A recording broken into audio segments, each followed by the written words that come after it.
Tersinggung harga rokok dianggap terlalu mahal, seorang pemilik toko tusuk penjaga toko tetangganya hingga korban meninggal. Dampak kabut asap dari kebakaran lahan, kualitas udara Pontianak tidak sehat.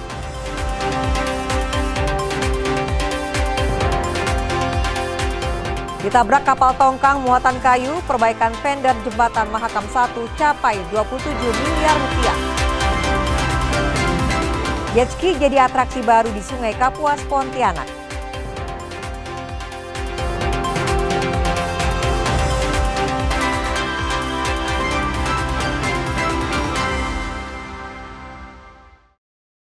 Selamat pagi saudara, kita berjumpa di Kompas Pagi edisi hari ini 3 Februari 2026. Anda bersama saya, Petronella Layani. Saudara, tim redaksi kami telah menghimpun beragam informasi seputar Pulau Kalimantan untuk Anda.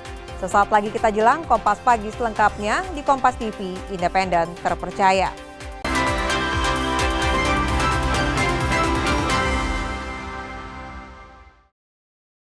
Kita menuju sorotan pertama saudara. Polresta Balikpapan beber motif kasus penusukan pekerja toko pada 26 Januari lalu di kawasan Jalan MT Haryono, Kelurahan Gunung Samarinda Baru. Penusukan terjadi lantaran tersangka tersinggung dengan korban. Usai aksi penusukan yang dilakukan MN 62 tahun terhadap VP 19 tahun yang merupakan penjaga toko pada Senin 26 Januari lalu, polisi beberkan motif pelaku. Korban dan tersangka merupakan tetangga. Tersangka merupakan pemilik toko kelontong yang bersebelahan dengan toko yang korban jaga. Menurut keterangan tersangka, sebelum kejadian, tersangka tersinggung saat membeli rokok di toko yang korban jaga. Tersangka menilai rokok di toko korban dijual terlalu mahal. Tersangka kembali membeli pengharum di toko korban dan terlibat adu mulut. Pelaku sempat meninggalkan korban dengan dalih mengambil uang, namun tersangka membawa senjata tajam dan menusukannya ke korban, terlihat jelas di dalam rekaman kamera pengawas. Hasil otopsi pada tubuh korban ditemukan 13 luka, diantaranya 7 luka tusuk, 3 luka sayat dan 3 luka lecet. Polisi juga menyita barang bukti berupa pisau sepanjang 20 cm yang digunakan tersangka menusuk pelaku, pakaian, dan topi. Korban itu sedang jaga di situ, ditanya rokok berapa harganya, sekian, loh kok lebih mahal dari tempat yang saya jual. Dan terserah, kalau kamu mau beli silakan, kalau enggak ya silakan, begitu. Sudah, dan beliau balik. Nah, pada waktu kejadian kemarin, beliau ini sedang beli pewangi, kalau nggak salah mereknya itu Multi. Beli pewangi, kemudian dibilang, loh kok mahal dari yang biasanya saya jual. Ya terserah, kalau mau sudah ya nggak apa-apa juga. Oh begitu ya, sebentar saya pulang dulu ngambil uang. Bahasanya begitu. Pulang itu bukan ngambil uang, tapi mengambil pisau. Tersangka dikenakan pasal pembunuhan berencana dengan ancaman maksimal hukuman mati atau seumur hidup. Iskandar Amir Dahlan, Kompas TV, Balikpapan, Kalimantan Timur. Sorotan lainnya saudara. Akibat hujan disertai ombak dan angin kencang, 12 pemancing terjebak di tengah laut kawasan perairan Tritip Balikpapan, Kalimantan Timur. Tim SAR dari Basarnas Balikpapan berhasil mengevakuasi 12 pemancing yang terjebak tersebut. Para pemancing ini berangkat pada Minggu pagi dan direncanakan akan pulang pada Minggu sore.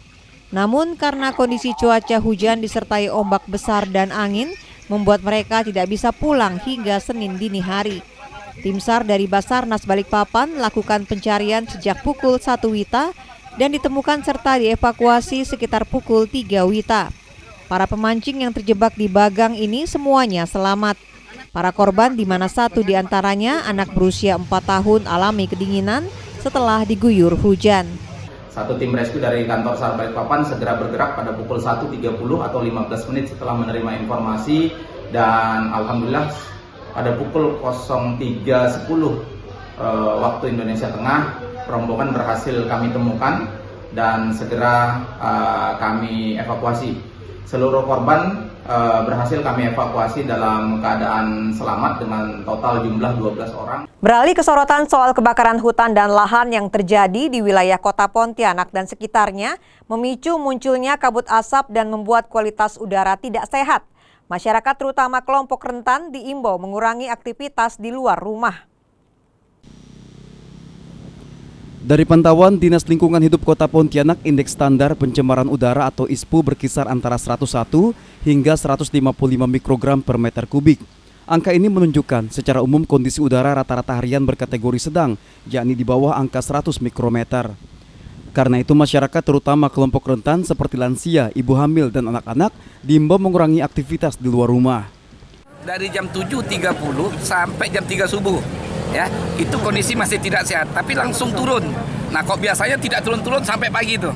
Nah, kalau yang hari ini kami lihat jam 7.30 sampai jam 3 subuh masih tidak sehat, ya, tapi tidak begitu tinggi. Nah, jam 3 ke bawah langsung udah turun nih dalam kondisi sedang.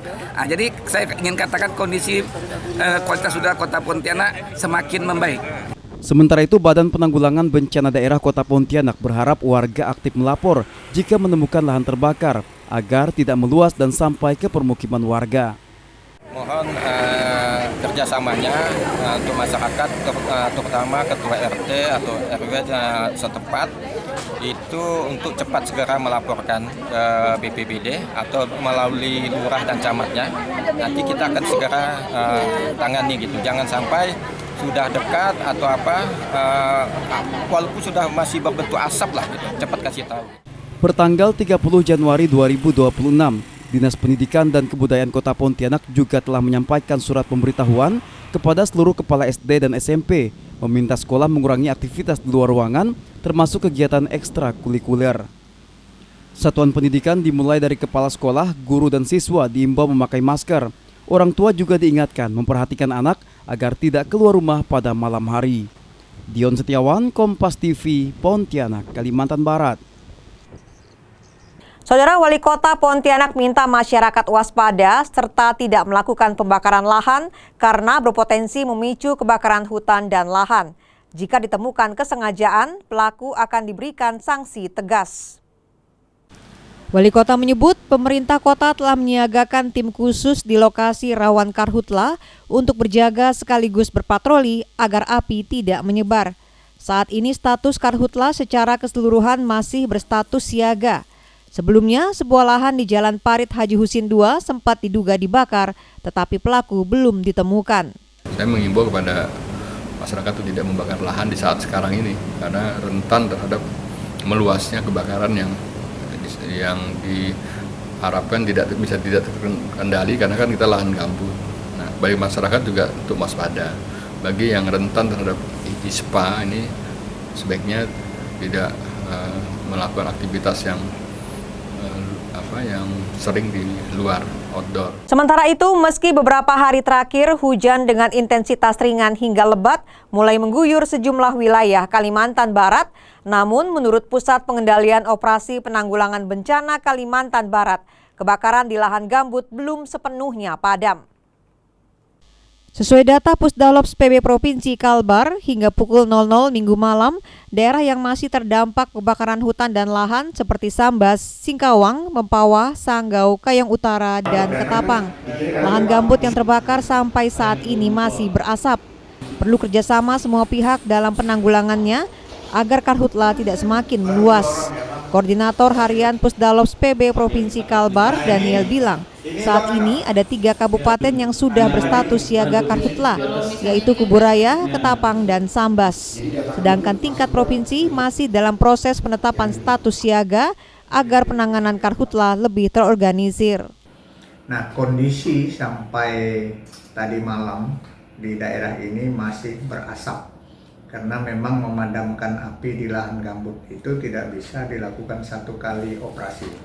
Harus dilakukan beberapa kali, itu pun kalau peralatannya ada namanya suntik gambut. Kalau petugas di lapangan hanya menggunakan semprot selang, itu tidak akan maksimal. Jadi harus menggunakan suntik gambut yang kedalamannya atau panjang suntik gambut itu bervariasi. Singkawang percantik diri sambut Imlek dan Ramadan 2026. Informasi selengkapnya usai jeda.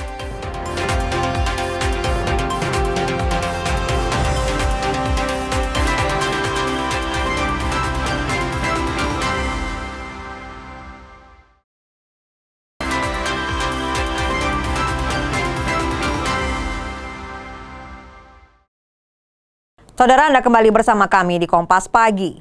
Nilai kerugian perbaikan jembatan Mahakam 1 yang ditabrak kapal tongkang muatan kayu pada 16 Februari 2025 lalu mencapai 27 miliar rupiah. Seluruh nilai kerugian tersebut dibebankan ke pemilik perusahaan kapal yang menabrak. Hampir 1 tahun usai ditabrak kapal tongkang muatan kayu, tiang pender jembatan atau tiang pengaman jembatan Mahakam 1 yang rusak kini sedang diperbaiki dengan nilai perbaikan mencapai 27 miliar rupiah. Pihak kantor Kesyahbandaran dan Otoritas Pelabuhan atau KSOP Samarinda memastikan alur pelayaran selama pengerjaan dalam pengawasan ketat. Ya, alhamdulillah sampai hari ini nggak ada hal-hal yang kita tidak inginkan. Kita sudah mempersiapkan baik dari sisi aspot-nya, ya, kapal tundanya, ya, untuk sebagai pengganti daripada tender selama ini. Nilai kontraknya yang kita tahu 27 sekian kan berapa itu? Oh, 27 sekian M, Pak ya? Iya. Pak, ini yang mengganti nih berapa perusahaan, Pak? Hanya satu? Perusahaan. Hanya satu, Pak ya. Ya. Oh, yang penabrak kayu kemarin berarti, Pak? Iya, yang 7 Samudra itu. Pemancangan tiang pender dilakukan kontraktor PT Nafiri Multikonstruksi yang ditunjuk pihak penabrak PT Multi 7 Samudra. Dari keterangan kontraktor, ukuran pender tiang dirancang lebih besar dari sebelumnya. Hasil akhirnya tuh nanti cappingnya bulat. Berarti menyerupai bentuk awal, Pak ya? Bentuk awal, cuman nanti dimensi lebih besar. Oh, dimensi pasti lebih besar. Dimensi yang diameternya sekitar 8 meter. Akibat jembatan kerap ditabrak tongkang, pihak KSOP Samarinda kini melakukan pengawasan lebih ketat agar insiden serupa tidak terulang. Rijal Mustafa, Jasmine Japar, Kompas TV Samarinda, Kalimantan Timur. Sorotan lainnya, menyusul laporan warga terkait dugaan pencemaran limbah cair dari aktivitas dapur makan bergizi gratis, Komisi 1 DPRD Kota Banjarbaru minta pemerintah kota perketat pengawasan. Kasus dugaan pencemaran limbah cair kembali mencuat di Kota Banjarbaru. Kali ini sorotan tertuju pada aktivitas Satuan Pelayanan Pemenuhan Gizi atau SPPG di kawasan Jalan Kurnia. Menanggapi hal tersebut, Komisi 1 DPRD Kota Banjarbaru mendorong Dinas Lingkungan Hidup melakukan pemeriksaan menyeluruh terhadap seluruh dapur penyedia makanan bergizi sekota Banjarbaru. Ketua Komisi 1 menegaskan kejadian ini adalah pengulangan dari kasus serupa yang pernah ditemukan di Kelurahan Palam beberapa waktu lalu. Ini sudah kejadian yang kedua kayaknya. Dulu kemarin kita sempat kan ada yang di Palam tuh, kan sama permasalahannya kan kurang lebihnya adalah terkait dengan limbah dapur. Nah, kemudian yang kedua ini tentunya ini jadi satu catatan juga kepada seluruh teman-teman pemilik dapur, paling tidak semua proseduralnya itu diikuti. Menindaklanjuti aduan warga, tim pengawasan penegakan hukum lingkungan DLH Banjarbaru telah turun langsung ke lapangan.